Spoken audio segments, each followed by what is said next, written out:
दोस्तों अगर मैं आपसे पूछूं कि वो एक चीज क्या है जो किसी भी सिविलाइजेशन के लेवल ऑफ एडवांसमेंट को सबसे अच्छे से शो करती है, तो आपका जवाब क्या होगा?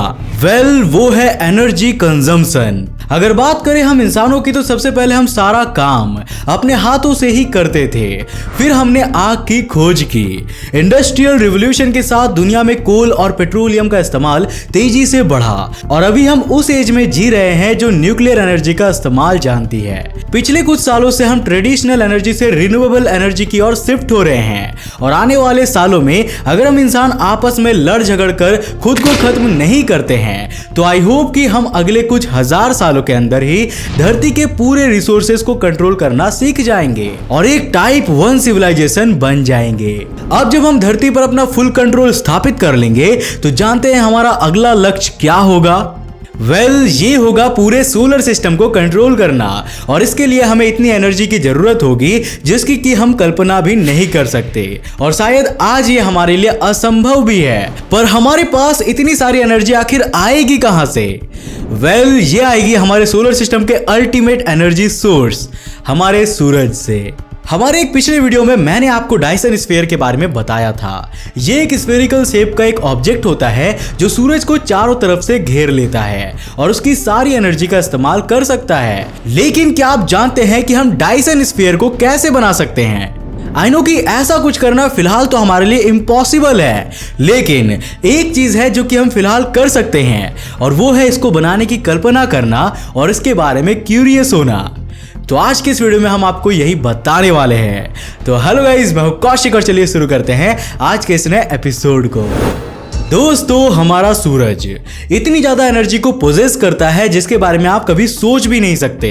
अगर मैं इसमें बनने वाली एनर्जी को धरती के सबसे एडवांस्ड न्यूक्लियर रिएक्टर से कंपेयर करूं, तो ये कम से कम 10 करोड़ गुना न्यूक्लियर रिएक्टर्स के बराबर है और इसकी चमक किसी न्यूक्लियर एक्सप्लोजन से निकलने वाली लाइट से 1 लाख करोड़ गुना ज्यादा है। डायसन स्फीयर बनाकर हम सोलर सिस्टम के सबसे पावरफुल सोर्स ऑफ एनर्जी पर कब्जा कर सकते हैं। अब आपके दिमाग में एक सवाल चल रहा होगा कि आखिर डायसन स्फीयर बनाना हमारे लिए कितना कठिन है। वेल, अगर मैं आज के इंसानों को शुरुआती 2 पैरों पर चलने वाले जीवों से कंपेयर करूं, तो ये हमारे लिए आग की खोज करने के बराबर कठिन है। मतलब अभी हमें डायसन स्फीयर तक पहुंचने के लिए बहुत प्रोग्रेस करनी है। हमें धरती के एक स्पीसीज से आगे बढ़ते हुए इंटरस्टेलर स्पीसीज बनना होगा। तो चलिए मान लेते हैं कि हम इतना एडवांस्ड हो चुके हैं कि हम एक डायसन स्फीयर को बना सकते हैं। तो अब हम ये कैसे करेंगे? वेल, इस पूरे काम को करने के लिए हमें इसे 5 पार्ट्स में डिवाइड करना होगा: डिजाइन, मटेरियल, एनर्जी, टेक्नोलॉजी और लॉन्च। अगर हम डायसन स्फीयर को उस तरह से बनाते हैं जैसा कि अभी हम उसे इमेजिन करते हैं, तो शायद ये कुछ ही सालों में किसी एस्टेरॉइड से टकराकर बर्बाद हो जाएगा। डायसन स्फीयर के लिए बेस्ट डिजाइन होगी इसे छोटी छोटी सैटेलाइट के फॉर्म में बनाना, जिसमें हर सैटेलाइट एक हेक्सागोन शेप की होगी और ये एक मिरर के रूप में सूरज की एनर्जी को धरती पर स्थित एक कंट्रोल सेंटर की ओर ट्रांसमिट करेगी। ये हेक्सागोन शेप की सैटेलाइट सूरज को चारों ओर से घेरे हुए होंगी और उसके चारों ओर लगातार ट्विस्टिंग और स्वर्लिंग मोशन करती रहेगी। अगर ऐसी एक सैटेलाइट 1 स्क्वायर किलोमीटर एरिया की भी होती है, तो हमें सूरज की पूरी सरफेस को कवर करने के लिए कम से कम 40 करोड़ सैटेलाइट्स की जरूरत होगी। और क्या आप जानते हैं कि इसके लिए हमें कितना मटेरियल चाहिए होगा? वेल, इसके लिए कम से कम 10 to the power 18 tons material की जरूरत होगी। मतलब हमें इसके लिए किसी प्लैनेट को पूरी तरह से बर्बाद करके इस्तेमाल करना पड़ेगा। प्लैनेट मर्क्यूरी का वजन 3.2 × 10 to the power 20 टन्स है और इस पर मेटल्स की मात्रा भी काफी ज्यादा है। सेकेंडली, ये सूरज से सबसे करीब भी है, तो ये डायसन स्फीयर बनाने के लिए सबसे आइडियल कैंडिडेट है। अब बात करते हैं एनर्जी की। डायसन स्फीयर जैसे विशालकाय स्ट्रक्चर्स को बनाने के लिए हमें लिटरली अनलिमिटेड अमाउंट में एनर्जी की जरूरत होगी। जमीन से रॉ मटेरियल्स को निकालने, मशीन्स को चलाने और डायसन स्फीयर को सूरज के अराउंड सेटअप करने, हर स्टेप में एनर्जी की रिक्वायरमेंट बहुत ज्यादा होगी। एक एस्टिमेट के अनुसार अगर हम धरती के सारे एनर्जी रिसोर्सेज का इस्तेमाल कर लेते हैं, फिर भी हम केवल माउंट एवरेस्ट के मास का कोई ऑब्जेक्ट ही सूरज तक भेज सकेंगे। इसका मतलब है कि एनर्जी का इंतजाम करना भी एक बहुत बड़ा झंझट होगा और हमें कुछ ऐसे इंतजाम करने होंगे जिससे हम सूरज से ही एनर्जी को ले सके। और अगर हम अपना कंस्ट्रक्शन बेस मरकरी पर ही बना सके, तो ये काफी हद तक हमारे लिए आसान हो जाएगा। दोस्तों यहाँ पर हमें मरकरी से ही रिसोर्सेस प्राप्त करने हैं, तो हमें मरकरी पर ही पूरा कंस्ट्रक्शन बेस बनाना होगा। इसके लिए हमें जो टेक्नोलॉजी की नीड होगी उसे हम 6 पार्ट्स में डिवाइड कर सकते हैं। Labours, solar collectors, miners, refiners, constructors और लॉन्च इक्विपमेंट।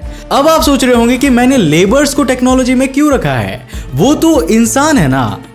जी नहीं, हमारे पास्ट मून मिशन से आपने एक चीज तो जरूर सीखी होगी, और वो ये कि इंसानों को स्पेस में भेजना काफी कठिन होता है और उसे वहां पर जीवित रखने के लिए बेतहासा पैसा बहाना पड़ता है। इसीलिए बेटर ये होगा कि हम इस पूरे सिस्टम को ऑटोमेटिक रोबोट्स और मशीन्स की हेल्प से एग्जीक्यूट करें और कुछ इंसान सिर्फ इसे कोऑर्डिनेट करने के लिए काम करें। दूसरे नंबर पर आते हैं सोलर कलेक्टर्स। ये ऐसे डिवाइस होंगे जो सूरज की एनर्जी को कलेक्ट करके उसे इलेक्ट्रिसिटी में कन्वर्ट करेंगे और आगे होने वाली प्रोसेसेस के लिए पर्याप्त एनर्जी का इंतजाम करेंगे। माइनर्स का काम होगा मरकरी की सरफेस को माइन करना और रिफाइनर्स माइन किए हुए सब्सटेंसेस में से यूजफुल प्रोडक्ट्स को निकालेंगे। इन यूजफुल प्रोडक्ट्स की मदद से सैटेलाइट्स को बनाया जाएगा और ये काम करेंगे कंस्ट्रक्टर्स।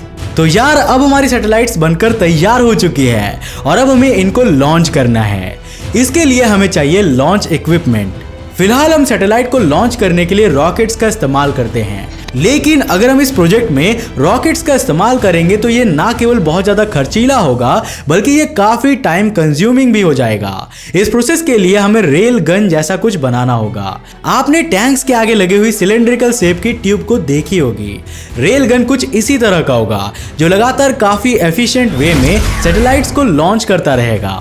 अब आपके दिमाग में एक सवाल जरूर आ रहा होगा और वो ये कि इस पूरे प्रोजेक्ट से सूरज के चारों ओर 40 करोड़ सैटेलाइट्स एस्टैब्लिश करने में कितना समय लगेगा और क्या हम इतनी एनर्जी को कलेक्ट कर पाएंगे कि हम इतनी सारी सैटेलाइट्स के कंस्ट्रक्शन और लॉन्चिंग को जारी रख सके। यहाँ पर हमें एक ट्रिक यूज करनी होगी। चलिए मान लेते हैं कि हमने एक सैटेलाइट को सूरज के अराउंड लॉन्च कर दिया और वो एनर्जी को कलेक्ट भी करने लगी। अब हमें उस सैटेलाइट का use as a energy collector अपने प्रोजेक्ट के लिए करना है। मतलब वो पहली सैटेलाइट अगली सैटेलाइट के बनने के लिए एनर्जी को प्रोवाइड करेगी और इस तरह 2 सैटेलाइट्स बन जाएंगी। ये प्रोसेस इसी तरह चलती रहेगी। 2 सैटेलाइट्स 4 सैटेलाइट्स बनाएंगी, 4 से 8 बनेंगी, 8 से 16 और फिर 16 से 32। इस तरह अगर हम इस डबलिंग प्रोसेस को 60 बार दोहराते हैं तो हम सूरज को पूरी तरह सैटेलाइट से कवर कर देंगे और इस काम को करीब 10 साल में कंप्लीट भी कर लेंगे।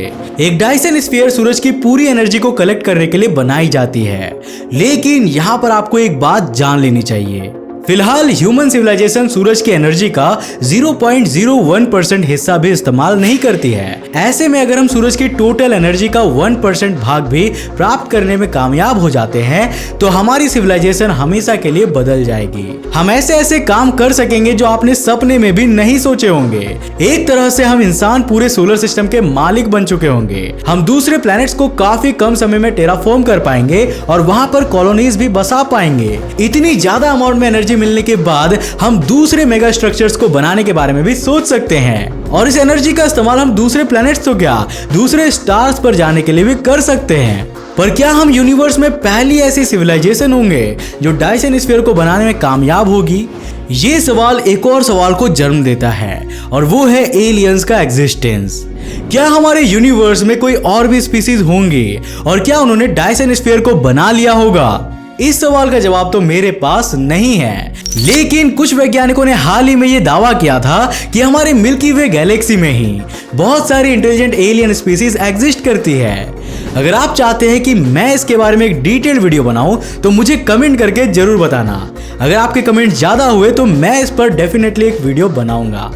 दोस्तों क्या आपको पता है कि 3 मिलियन सब्सक्राइबर्स कंप्लीट होने की खुशी में हमने आपके लिए गिव अवे रखा है। उसमें पार्टिसिपेट करने के लिए इस वीडियो को जरूर देखना, लिंक ऊपर आई के बटन पर मिल जाएगा और जाकर सारे के सारे स्टेप्स को फॉलो करो। गिव अवे का रिजल्ट जल्द ही आने वाला है। तो आज के लिए बस इतना ही। अगर आपको ये वीडियो पसंद आया तो इसे लाइक करने के साथ साथ अपने फ्रेंड्स और फैमिली के साथ जरूर शेयर करना। अगर आप नए हो इस चैनल पर तो ऐसे इंटरेस्टिंग वीडियोस के लिए चैनल को सब्सक्राइब करने के साथ साथ नोटिफिकेशन बेल को ऑन कर देना ताकि आप देख सको हमारे वीडियो सबसे पहले। तब तक के लिए बाय, जय हिंद।